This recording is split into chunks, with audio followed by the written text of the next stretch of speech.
Hello there, everyone. This is Brian, and you're watching Miraxo's Reviews and How-Tos. And today, we are taking a look at the VR performance of the RTX 5070 Ti in what is arguably the best VR game that currently exists, Half-Life Alyx. Those of you who are familiar with my channel and familiar with my GPU VR performance review videos, you guys know that typically I test a bunch of different games, and in this video I'm just testing this one. And the main reason for that is viewership on YouTube is not going great lately, so I'm kind of trying to change things up and see what works and what doesn't. So hopefully you guys will stick around for this video and check it out. Once again, for those of you who are familiar with my GPU VR performance videos, you know that I typically will use the Oculus performance overlay, which just shows our frame rate and how much performance headroom we have left. This time around, though, I am not using QuestLink at all, because as I was starting to do my testing here with the 5070 Ti, QuestLink decided it just didn't want to work for me anymore. Usually, I like to use a link cable because that allows me to eliminate any possible interference or latency problems due to wireless VR streaming. But since QuestLink didn't want to work, I had no other choice but to go with a wireless solution. So for this video, I am using Virtual Desktop, which is why I'm not in my normal play area in my office, but in my theater room in my basement, because that room is the closest to my router. And when you're doing wireless game streaming, you want to get the best connection possible. So for me, I had to change locations. But yeah, you guys probably don't really care about that. All you want to know is what the performance of the 5070 Ti is. So yeah, rather than use the Oculus performance overlay, I am using FPSVR, which is probably a tool I should have been using all along, because it's a great tool that gives us a lot of really good information. I guess my rationalization for not using it in past videos is because I do play some games that are Oculus exclusives, and FPSVR only works in Steam VR, so I couldn't use it in games like Lone Echo. I think really that's might be one of the only ones. But anyway, what I've always tried to do with my videos is to show what kind of performance you can get with a particular GPU, rather than do the typical flat gaming style of benchmarks where you show, oh, when I used ultra settings, it only got 30 FPS or whatever. What I like to show when I'm making my VR performance videos is what kind of performance you can expect out of a particular GPU for the games that I test. As in, what settings can you use to get the best visual experience as well as a playable experience? So that is my main goal with those videos, rather than just seeing what's the maximum FPS that a particular GPU can output at certain settings. All of that said, I'm not really doing anything different in this video. I mean, I guess I kind of am, as I'm not really as worried about getting a rock-solid 120 FPS experience here, as I'm more so just trying to show just how powerful the RTX 5070 Ti is. Because what you're seeing here is Half-Life Alyx running at 120 FPS at a render resolution of 6144 by 3264, which is the godlike graphics settings in Virtual Desktop. And also, I am using Half-Life Alyx's ultra fidelity graphics setting. So for VR gaming on a Quest 3, this is quite literally maximum settings. Everything is cranked all the way up. The render resolution, the refresh rate, and the game's graphical settings. And as you look at our performance overlay, you can see the 5070 Ti is having no problem with this. Our GPU usage is well below 100%, and we're getting a very solid frame rate. Sure, it does dip down below 120 FPS a little bit here and there, but I can tell you the experience in the headset was absolutely fantastic. So, yeah, I think I've said everything I need to say to give you guys the rundown on what I was thinking for this video.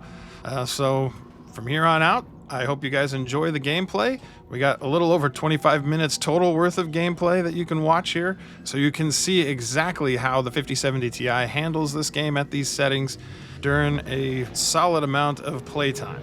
All right, I hope you all have a great day, and I'm signing off for now. Enjoy. Oh, and one more thing. If you guys pay attention to all the flat gaming GPU reviews, you should know that the 5070 Ti is more or less on par with the RTX 4080.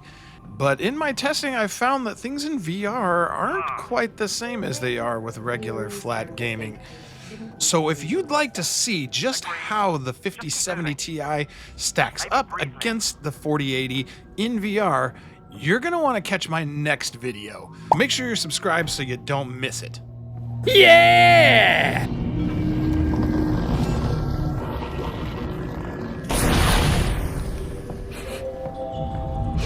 Ugh, this stuff reeks. Oh, really? What does it reek like? Be specific. Like a rotting animal mixed with ammonia. Mixed with ammonia. Okay.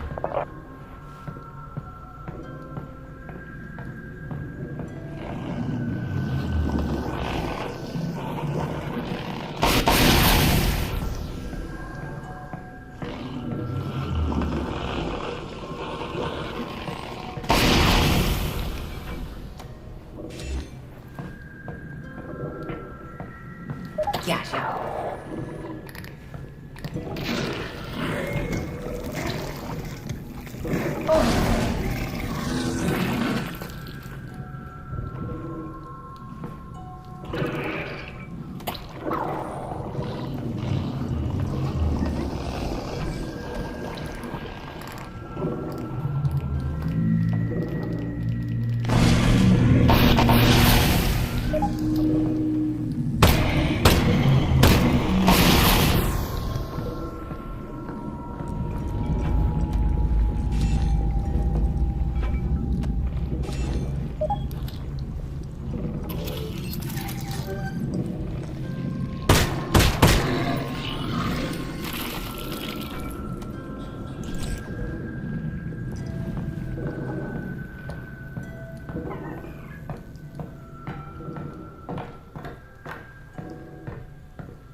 Oh, that's not good.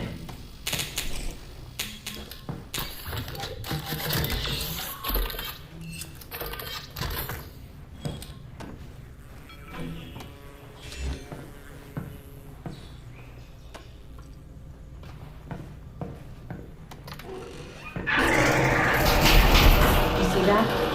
Russell? Russell! Alex! Come a minute!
Alex, what happened? There was like a dog-looking lightning thing. Oh, I'm sorry, I missed that. I killed it, and it crapped out this thing.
3 shots left.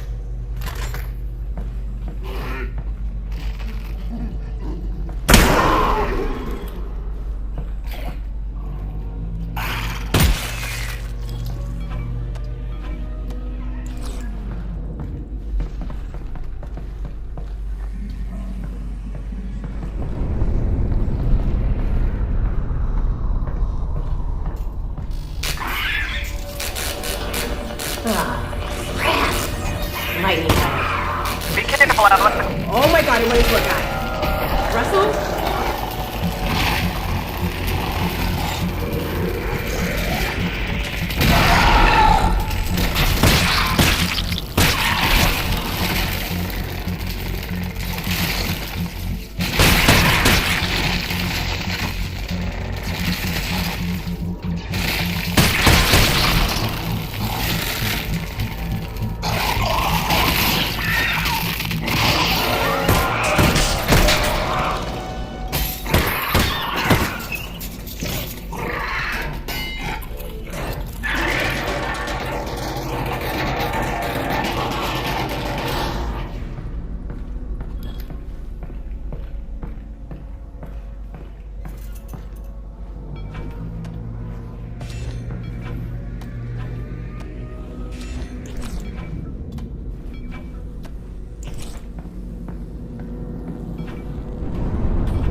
Alex, is the dog gone? What happened?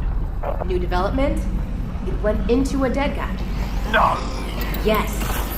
I had to shoot both of them. It was nuts, Russell. It sounds nuts. Oh, it was.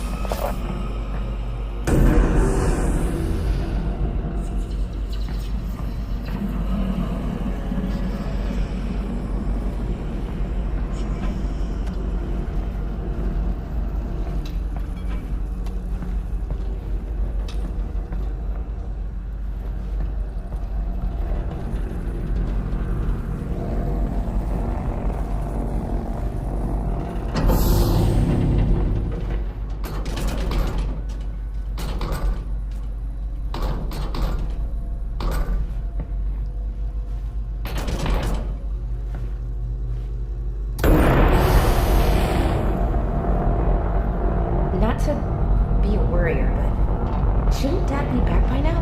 Well, let's think about it, Alex. He's on foot, moving at 3 miles an hour. Plus, he's a fugitive. He's only got one leg.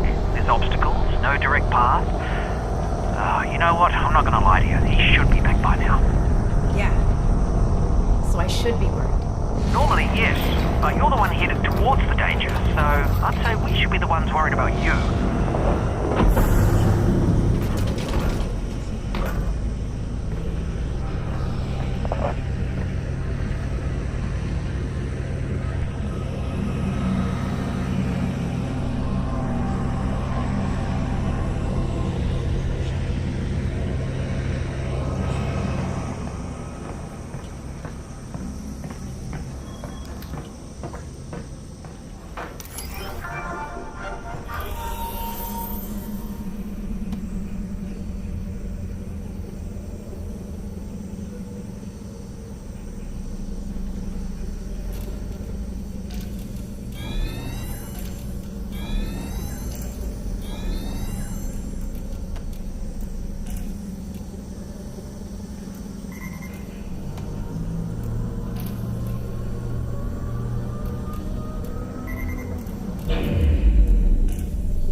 almost got it.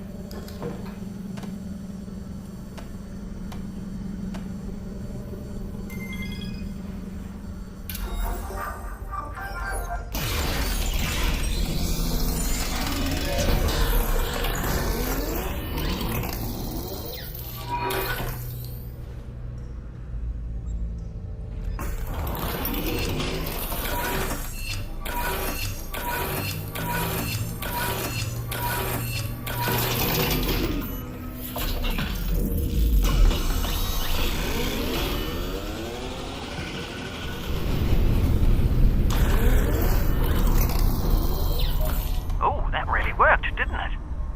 Huh.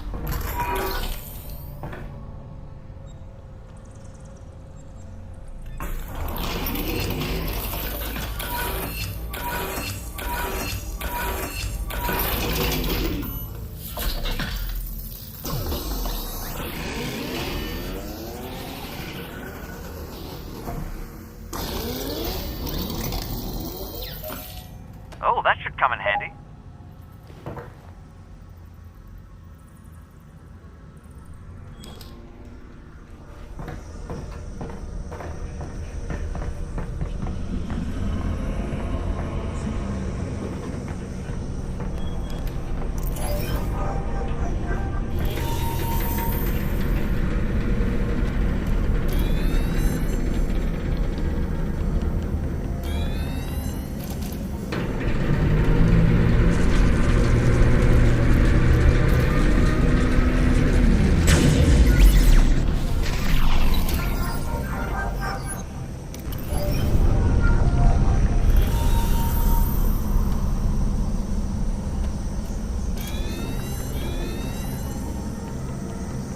Okay, made quick work of that.